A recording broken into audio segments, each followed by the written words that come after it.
উনি গরম বলতেছে, আমার প্রশ্ন হলো ওয়াহাবিদের পিছনে নামাজ পড়া যাবে কিনা, দলিল সহকারে জানতে হবে না। ওয়াহাবিদের মানে যাদের আকীদার মধ্যে কুফরি আছে, আল্লাহ এবং আল্লাহ রাসূলের শানে এমন বেয়াদবি হয়, এরকম আকীদা আছে, এই ধরনের লোকদেরকে আমরা এই বর্তমান যুগে ওয়াহাবি বলে থাকি। এই ওয়াহাবিদের পিছনে নামাজ পড়া যাবে না, তার প্রমাণ হিসেবে অনেক হাদিস রয়েছে। এর মধ্যে সহিহ মুসলিমের এই হাদিসটা আমাদের জন্য যথেষ্ট। নবী করিম সাল্লাল্লাহু আলাইহি ওয়াসাল্লাম তিনি বলেছেন, সায়াকুনু ফি আখির জামানে দাজ্জালুন ওয়া কাযযাবুন, আখির জামানে এমন কিছু দাজ্জাল এবং কাযযাব মিথ্যাবাদী বের হবে, তারা তোমাদের কাছে এমন এমন কথা নিয়ে আসবে, বিমা লাম তাসমাউ আনতুম ওয়ালা আবাউকুম, যেই কথা তোমরাও শুনুনি, তোমাদের বাপ দাদাও শুনে নাই। ফাইয়াকুম ওয়া ইয়াহুম, তোমরা তাদের কাছ থেকে দূরে থাকো, তাদেরকেও তোমাদের কাছ থেকে দূরে রাখো।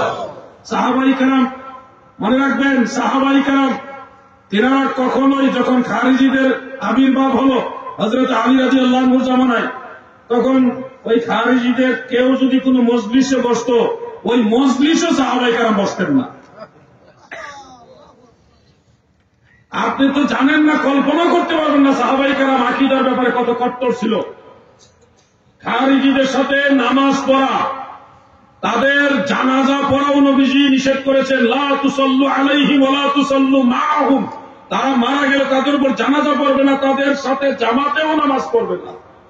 ইমাম আবু বকর ইবনে খাল্লাল রাহমাতুল্লাহ আলাইহি লেখা কিতাবুস সুন্নাহর মধ্যে রওয়ায়াত উল্লেখ, হযরত আব্দুল্লাহ ইবনে মাসউদ রাদিয়াল্লাহু আনহু থেকে, অন্যান্য সাহাবীদের থেকে হাদিস রয়েছে।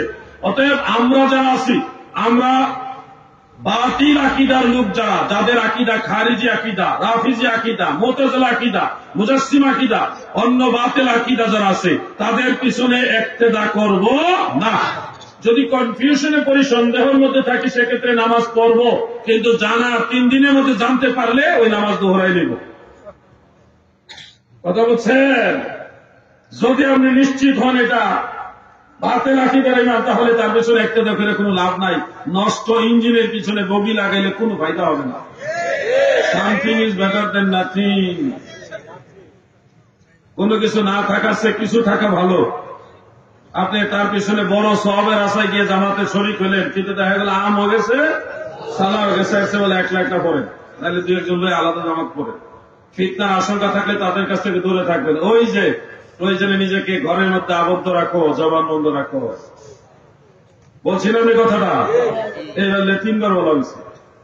ফিতনার আশঙ্কা, বাবা খুব খারাপ যুগ, এটা খুব খারাপ যুগ, কঠিন যুগ। আমি প্রত্যেকটা নামাজ জামাতে পড়ার চেষ্টা করি, কিন্তু আমি ওয়াহাবিদের পিছনে নামাজ করি না। খুব মারাত্মক। আমি আকীদার ব্যাপারে কোনো ছাড় নাই। বড় হুজুর, ছোট হুজুর, মাইজা হুজুর, সাইজা হুজুর, কোন হুজুরকে আমি আকীদার মাটির ব্যবসা লইব, কোন ছাড় নাই। মাটির ব্যবসার কোন জায়গায় সুন্নি জামাতে না। আকীদার ব্যাপারে আমি কারো ছাড় দেয় না। আমি বিশাল জনসমষ্টি, বড় এক জনসমষ্টি বাদ দিয়ে দিছি শুধুমাত্র আকীদার কারণে।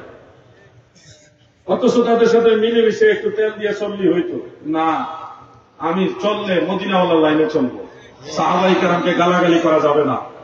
মাওলা আলীকেও মানতে হবে, আমিরে মুআবিয়া রাদিয়াল্লাহু আনহুকে সম্মান করতে হবে, আহলে বাইত রাসূলকে মাথার তাজ মনে করতে হবে, সাহাবায়ে কেরামকে সম্মান করতে হবে।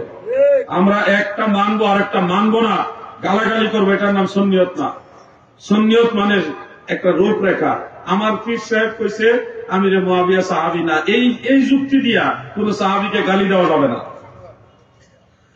খবরদার, আপনার পীর সাহেব না, সারা পৃথিবীর সমস্ত আউলিয়ায়ে কেরাম যদি এক পাল্লায় রাখে, আরেকজন সাহাবীর পায়ের ধুলা যদি আরেক পাল্লায় রাখে, রাসূল করিম সাল্লাল্লাহু আলাইহি ওয়াসাল্লামের সহবতের মর্যাদার কারণে তাদের পায়ের ধুলার মর্যাদা আরো বেশি হবে। কত দামি সাহাবায়ে কেরাম!